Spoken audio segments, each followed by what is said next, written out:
Hey, friendo, Steve here. Welcome back to Ask WrestleJuice. It's been a little while. You guys left a bunch of great questions. Let's dive right into it. First up, we've got two questions that are sort of kind of the same. Malachi Perez and Brian Luckman here said these questions here. Do you think that Jey Uso has a legitimate shot at beating Roman at SummerSlam, or is it still Cody's story to finish? And then Brian Luckman says, how are they actually going to have us believe Jey may beat Roman? Just from Roman's face alone on SmackDown the other night, he looks like he got exactly what he wanted. So that's a really good question. How are they going to make us believe that Jey Uso is going to beat Roman Reigns? So far, this has been the one storyline throughout the past God knows how long that they have been able to make me believe that Cody could win, that Drew McIntyre could win, that Sami, well, I never thought Sami was going to win. But they had a lot of people thinking that Sami Zayn was going to win. Honestly, it's going to be in how they tell the story. They got about 3 weeks to tell the story of Jey Uso and how we're going to believe that he is going to be the guy to beat Roman. A lot of people, I've seen this sentiment all over the place. A lot of people out there believe Jey Uso should be the guy to beat Roman Reigns and that it shouldn't be Cody. This should honestly be, in my opinion, I kind of feel like Jey Uso has a very good case at being the guy, and I think you could tell a really good story, unless maybe they'll make us believe that Jey Uso has no shot, and then they'll shock us at SummerSlam. That's a possibility as well. They might pull the trigger on this. That might be the thing that they do. I kind of feel like they won't. But I don't know. I don't know how they're going to make us believe it. But goddamn, they've done such a good job so far. That segment on SmackDown was great. Speaking of which, the Gamer Lad says this: should the end segment of the latest SmackDown have had some color? Should it have had some blood? I feel like that would have been a good time to use color. Yeah, WWE, it doesn't need it. I don't think it needs it. I mean, could they have done it? Would it have been more impactful? I don't know if there's anything more impactful than Roman Reigns having a tear running down his cheek. That was nuts. I did not expect that. A tear is much more impactful at this point, in my opinion, than blood is. And I feel like the segment was plenty impactful because of that. I don't think it needed blood. I think the segment would have been killer regardless. It was an awesome segment. I don't think that really would have enhanced it anymore. I don't think it would have taken away from it, but I don't think that would have necessarily made it better. Jackson Creek says, who would you like to see Paul Heyman manage next after the Bloodline saga ends? I'd say Braun Breaker. I think Braun Breaker, I like him as a good guy. I don't watch a ton of NXT right now, but what I've seen of Braun Breaker, I really like. And I feel like Heyman would be the guy that could get him to that next level, especially with a really good push. I think Braun Breaker could be that guy. Everest7714 says, when do you think LA Knight will get his push? I get the feeling it's going to be soon. I saw like a house show thing or a dark segment. I think it was a dark segment where like he came out and he attacked Austin Theory. I kind of feel like he's going to be the guy to take that U.S. title off of Austin Theory. I could be wrong about that, but that's what the evidence would seem to suggest. Gustavo Clarindo says, will there be a Dom and Rhea wedding segment? Would you like to see it? No, I don't want to see that. In fact, I've always liked the idea. I've always had it as my own headcanon that Dom and Rhea are not actually a couple like in kayfabe either. I'd like to think that it's simply Rhea sort of a little bit of like manipulating Dom, leading him on, making him think that he's special without actually engaging in a romantic relationship with him because he was so gullible from the outset. That seemed kind of obvious that was the situation in the first place. But no, I kind of like the idea that it's not actually, you never see them kiss. Like they I guess they'll hold hands, they'll hug up a little bit. But like, I love that aspect of it, how Rhea Ripley seems to wear the proverbial pants in that relationship. And I like the idea that she's just sort of manipulating Dom. And maybe it's gone further in terms of a relationship between two peers, but not quite like an actual romantic relationship. So no, I hope they don't do a wedding. I think that'd be a bad idea. Ryan Fever says, do you think there's too much wrestling to watch right now? It feels like a struggle sometimes to keep up with everything going on in the major companies. Here's some advice for you. Before I give it to you, hit that subscribe button and the like button. Don't watch everything. it's a waste of time. Watch what you really want to watch. Make the wrestling companies force you to watch their stuff by bringing you content that is so goddamn compelling you want to watch it. I do not understand the philosophy of being a completionist unless it is your literal job to keep up with everything. You should not be keeping up with everything. I don't believe that all wrestling is meant for everybody. If you're an AEW fan, you don't have to watch Rampage. I don't watch Rampage. I have no idea what happened on Rampage this week. If there's anything important, they'll recap that shit on Dynamite, and I'm good to go. So no, I don't think you should be a completionist. It's like saying, are there too many movies right now? Are there too many television shows right now? Are there too many comic books in the world? No. As long as you don't try to keep up with all of it, I don't know why anybody would. There's too many cool things in the world to do besides watch all the possible wrestling there is. The Gamer Lad says, should Punk be putting over Ricky Starks in the Owen Hart tournament? Of course, CM Punk won a really good match against Samoa Joe. Should he put over Ricky Starks? Yeah, I kind of feel like he should. Ricky Starks is that guy who needs that big win. Just having a really good match with CM Punk ain't going to cut it. Dude needs wins. And CM Punk coming in and losing to a guy like Starks is kind of what CM Punk should be doing right now. Losing to a guy like Jay White is what he should be doing right now. I don't think he's going to, though. I think he's going to win the Owen. Leon Cooper says, Steve, who do you hope to win both men's and women's Owen Hart tournament between CM Punk, Ricky Starks, Athena, the Sky Blue this coming Saturday? So I want it to be Ricky Starks and Athena. I think it will be CM Punk and Ruby. Maybe they'll go with Sky Blue. Maybe. But I kind of feel like it really should be Punk and Athena. And then Athena should just be on Collision. Have her draw. I think she's probably going to draw, like, what's coming up? Death Before Dishonor? Is that coming up? I think this is what you do. You have Athena drop the title to Willow. Willow's Ring of Honor champion. Athena comes to cable television. Ryan Schindler says, who from AEW has never worked in WWE would do better in WWE? Ricky Starks.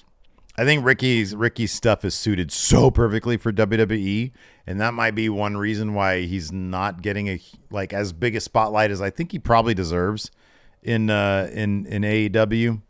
But yeah, because I think Ricky's always going to be the guy who isn't a bigger name. And so I do think he needs to leave before he gets bigger in AEW. He needs to go to WWE. They'll treat him like a star there. I think WCW, obviously, they had an issue with the majority of their youth breaking through that glass ceiling of former WWF guys, of the NWO, of the Nash, of the Hall, of those guys. There were very few people who, in 1998, could have broken through Hulk Hogan. Goldberg was the one guy who could break through the Hulk Hogan ceiling. It wasn't until Russo came in and started just like making everything feel like nothing mattered that guys like Booker T got the shot. Guys like Chris Benoit, who they just put the title on to try to get him from leaving the company. So by that time, the title in WCW sadly was meaningless. It wasn't until Booker T went to WWE that Booker T realized his true potential as a real main event level guy. And sometimes in wrestling, you need that. AEW's function, I think, will be so like it's like Drew McIntyre, right? He leaves WWE, he goes, finds himself. Cody Rhodes goes, leaves WWE, goes, finds himself. Dolph Ziggler probably could have had a second big resurgent career in WWE if he left WWE. Now, he's probably super happy with his position in WWE because he's probably making a shit ton of money. And I'm not sure he would have made more money if he left and came back. I don't know, because he's already making good money. But in order to stay relevant, guys need to leave and come back. Look at Chris Jericho. Why is he so relevant still? Because perpetually he would leave and come back. He would leave and come back. He would leave and come back. Guys need to leave places and come back to places in order for the audience to miss them and in order to give them an opportunity to change their shit.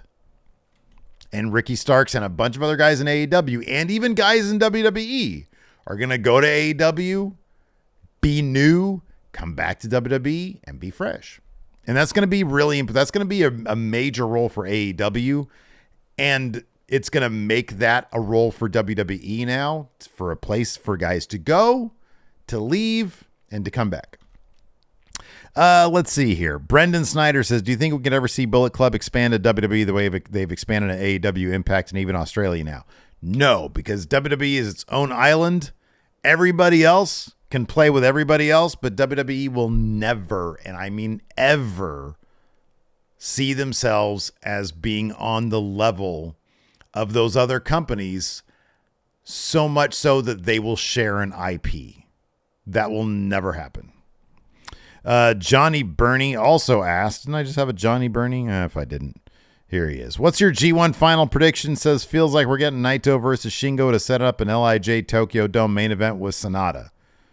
That's a really cool idea. I have no clue. I don't keep up with New Japan nearly as much as I would like to. Again, I've sort of transitioned away from being a completionist. I never really was, but I really don't find the time. I don't really have the time to be a completionist.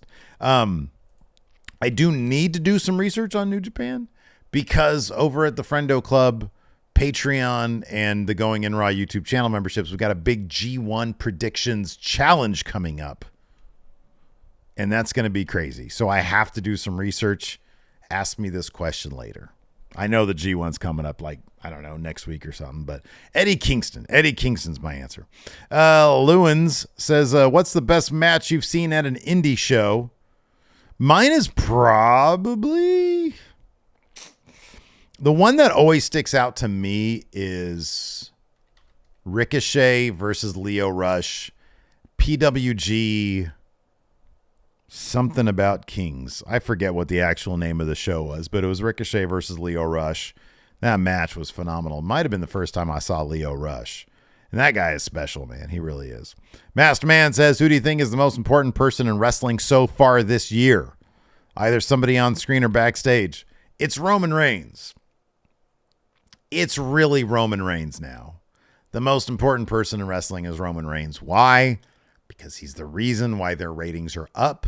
He's the reason their attendance is up so much. If you guys remember just a couple of years ago, WWE's product was stale. It was boring. Their attendance was crap. Their ratings were sinking, and their ratings are up. Like, their ratings are up. TV ratings, generally speaking, don't go up that much anymore because everybody uses different ways to consume their shit. But like, their ratings are up. That's crazy. Their attendance is up. It's Roman Reigns because he's the reason for all that stuff. David Bruce says, which WWE dropped ball do you consider as a dodged bullet? AKA a wrestler not really worth it in retrospect. I can think of two names.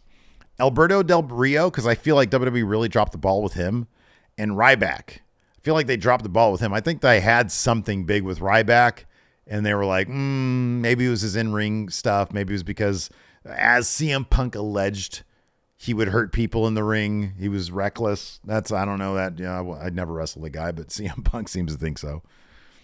But I feel like neither of those guys in the end ended up being worth it. Like, if you look at what Ryback's up to, if you look at what Alberto Del Rio's been up to in that time, probably dodged a bullet there. Justin Driver says, are you more of a pro wrestling fan or a WWE fan? He says, no wrong answer here. I just think you could say a lot about how someone views wrestling as a sports / entertainment. I am a fan of professional wrestling. I will go back and watch old WCWs. I'll go back and watch old ECWs. I will catch random episodes of or random shows of Eve Pro Wrestling from England. There was a period of time when I really, really did enjoy New Japan. I want to catch that Independence Day show they had last week. I am a fan of pro wrestling. Right now, I think WWE is doing really, really good work with the Bloodline anchoring other good stuff. I don't think that's the only good thing they have. You look at a lot of the stuff Judgment Day is doing right now. I really enjoy that. I enjoy a lot of stuff that WWE does. I enjoy a lot of the stuff that AEW does, to be honest with you. I just think that there are, and speaking of dropped balls, I think AEW's dropped a few balls over the past year or so that I'm really sad to see. I think they've got an opportunity to be something really special, like a true competitor to WWE, but I think they're relying too much on their successes and not focusing on improving the creative of their show. That being said, I like their stuff. Like Collision, I thought was a good episode of Collision this past week. That Bullet Club FTR match was really, really good. The CM Punk Joe match I thought was really, really good. I just think there's stuff that they can improve on, but I think WWE is really knocking it out of the park in a lot of ways these days. But no, I'm a fan of pro wrestling, man. I don't know what it is about it. I really love pro wrestling. And then we'll finish on this one. WWE Anime Fans says, do you believe the death of WCW is a good thing for wrestling like some believe it is? If anybody believes that, they're stupid. I don't think that the death of WCW is a good thing. No, not at all. I think that the lack of competition really made WWE sort of rest on their laurels. Yes, we got some dream match situations like The Rock versus Hogan. That could have happened if WWE had taken Hogan out of WCW anyways. But no, I don't think it was a good thing. I think anytime you lose competition, then the main company gets lazy. I think you see 2021, you see AEW and how they came up, and then how did WWE respond with probably their best creative period since like 2016. We've seen that over the past year. So like you see back in fall of 2021, WWE really wasn't doing that great. And in fact, Vince McMahon's creative was kind of shit until he was forced out of the company. Triple H takes over, and man, they're on a roll now with Triple H and Vince McMahon sort of heading creative.